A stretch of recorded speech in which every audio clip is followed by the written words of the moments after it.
Good morning. Today is Sunday, July 17th, 2022. Today begins the period of 3 weeks, 3 weeks of mourning and introspection, culminating in the commemoration on Tisha B'Av. 3 weeks, we commemorate it 3 weeks from today, the destruction of the Bet HaMikdash, the Holy Temple in Jerusalem, the first temple, the second temple, as well as other tragedies that have befallen the Jewish people. Tisha B'Av is our national day of mourning, and these 3 weeks are intended to gradually lead up to that day. And the tears and the mourning practices and the introspection that we should be going through starting today for the next 3 weeks. All of that is designed to lead us to fixing our deficiencies. And our sages have defined these specific deficiencies, this set of deficiencies, when they tell us that the Bet HaMikdash was destroyed, the Holy Temple was destroyed because of Sinat Chinom. Baseless hatred, unjustified hatred, needless hatred. And the most practical, constructive step that we can take, and this should be our major effort during this period, is to practice the antidote to Sinat Chinom, which is Ahavat Chinom, needless love, unjustified love. This was famously suggested by Rabbi Avraham Kook, first Ashkenazi chief rabbi of Israel, and Rav Kook did not only teach this throughout his life, he lived it. Rav Kook was an outstanding genius and Torah leader, and yet he was somewhat of a controversial figure. There were other rabbis and scholars who disagreed with some of his approaches and positions and philosophy.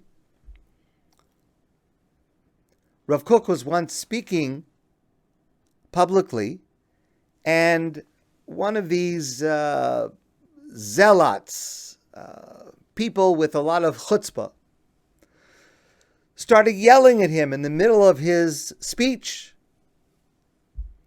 and criticizing him and castigating him and cursing him. Rav Kook paid no attention. He continued with the words that he wanted to say, but it was a terrible embarrassment. It was an outrage for a Torah giant, even if one would disagree with a certain approach, but it was a terrible, unjustified thing. Later that year, as Pesach approached, so every year Rav Kook distributed ma'os kitim, which is funds that are collected in order to distribute to Jews who do not have the financial wherewithal to afford the needs of Pesach, matzah and wine, etc., to make the Seder, to observe the holiday properly. And Rav Kook, like many, many people, like we at ADATH, collect funds for this purpose, and he would distribute. And he had a list of people in need that he meant to distribute these funds to. And this year, he gave the list to his secretary to please distribute funds to these individuals who are in need. And the secretary looks at the list, and lo and behold, written on the list is this man's name. This man that had acted so terribly, so offensively in public just a few months ago. And the secretary said to Rav Kook, he said, how in the world can you put him on the list? I refuse to give that person funds for Pesach after what he did to you in public and embarrassed you, and it was a terrible thing, and I should give him, you should authorize giving him funds to make Pesach? I refuse to give it to him. And Rav Kook said to his secretary, if you do not deliver the money to him, I'll do it myself.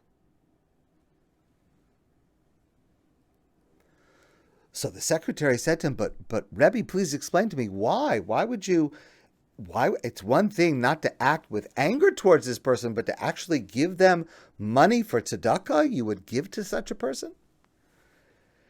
And Rav Kook explained as follows. He said, our rabbis tell us that the Bet HaMikdash was destroyed because of Sinat Chinom, needless hatred, unjustified hatred. And so the famous teaching is that the only way the Bet HaMikdash will be rebuilt is through Ahavat Chinom, unjustified love of one Jew for another. Now, Rav Kook explained, Ahavat Chinom means you like the person, you love the person for no reason. Just like Sinat Chinom means you hate the person for no reason. But when you love another Jew for no reason, that's not really Ahavat Chinom. In fact, the Torah itself tells us, Ve'ahavta l'reacha kamocha, you shall love your fellow as you love yourself. Simply to love another Jew without any basis of having that love, that's not an extra step. That's commanded by the Torah. We're obligated to do that. Ve'ahavta l'reacha kamocha. That's not unjustified love. That is commanded love. We are obligated to do that. If that's true, explain Rav Kook. What is Ahavat Chinom, unjustified love? Love that goes beyond what I'm required to do? That's when a person insults you, when a person embarrasses you, when a person hurts you. And you have every justification to put them on your list of enemies. And still, you show that person love and compassion and understanding and give that person money if they are in need. That is Ahavat Chinom. Rav Kook thought that, and Rav Kook lived that. So here is a stunning, dramatic, extreme demonstration of this principle in an event that is critical to all of modern Israeli history. Now, the story that I'm going to share with you is a tragic story. It is a difficult and complicated story, and it is murky. It is not at all clear. There's more than one side to what I'm going to share with you. So I am not going to share today the entire historical truth of this story. We'll save that for another time. But I want to use one perspective to make this point. When the State of Israel was established in 1948, there were two main forces already active, military forces already active with very different tactics. There was the Haganah, led by, among others, David Ben-Gurion, who went on to become first prime minister. And there was the Irgun, led, among others, by Menachem Begin. And it is not an exaggeration to say that they fought against each other at times as bitterly as they both fought against the British before the establishment of the state. On June 11th, 1948, just weeks after the establishment of the State of Israel, the Irgun, led by Begin, filled a cargo ship named the Altalena with weapons and ammunition. And these weapons and ammunition were desperately needed to help supply the newly created IDF, the Israel Defense Force, Tzava Haganah Yisrael. And they were desperately needed by the IDF to defend the newly established and embattled State of Israel. Now here's where it gets complicated. Ben-Gurion feared that the weapons would be used by the Irgun against the IDF and would actually amount to a coup against the provisional government led by Menachem Begin. Begin insisted that there was an understanding he had reached with Ben-Gurion, and everything was well known and well agreed in advance. Now, this point is still to this day hotly debated. It's not my purpose to explore that controversy today.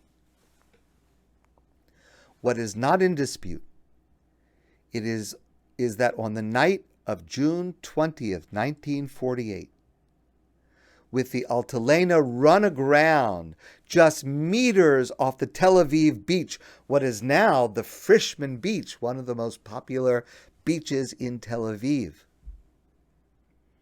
With hundreds of soldiers and bystanders watching from the shore, Ben-Gurion gave the order to the commander on the scene, Yitzhak Rabin, to open fire on the ship, on the Altalena.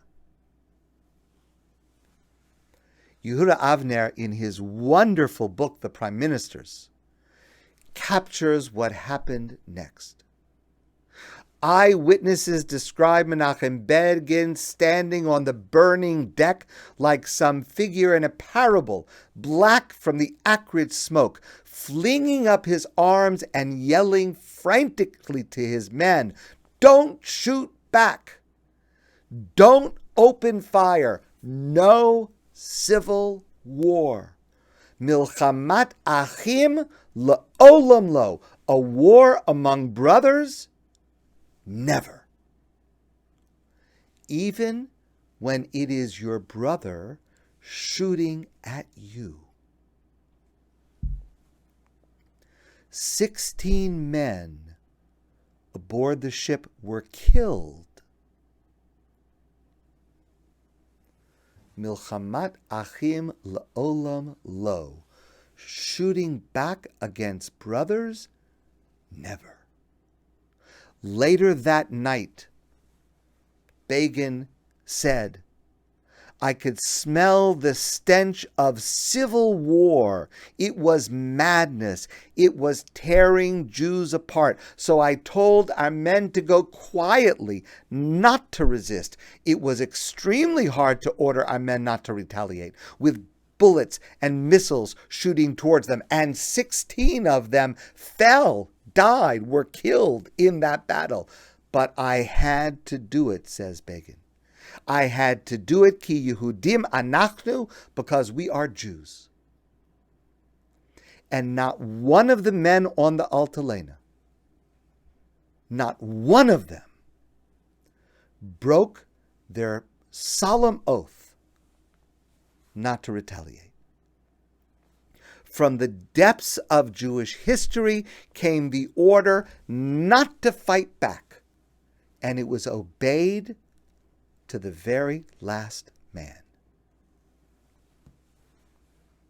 Later, Begin said these words, which are as relevant and potent today as when he spoke them then, and I share them with you now as the deepest message of what we need to hear today as these 3 weeks begin. However strongly held are our differing convictions, however raucous the debate, these shall be expressed only through the civil avenues of legitimate dissent, because only then will we weather every storm, overcome every hurdle, and withstand every test, and we shall grow with God's help from strength to strength. That is Ahavat Chinom. Now, hopefully, we will never be faced with such a test.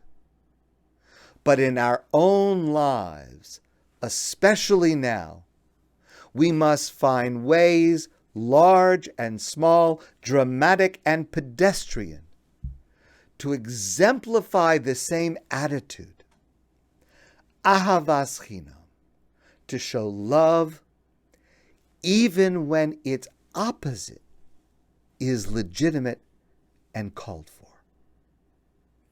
Ahavat Chinom will lead to the rebuilding of the Bet HaMikdash. My friends, I want to wish you a good day and an easy and meaningful fast. And I look forward to seeing you soon in person.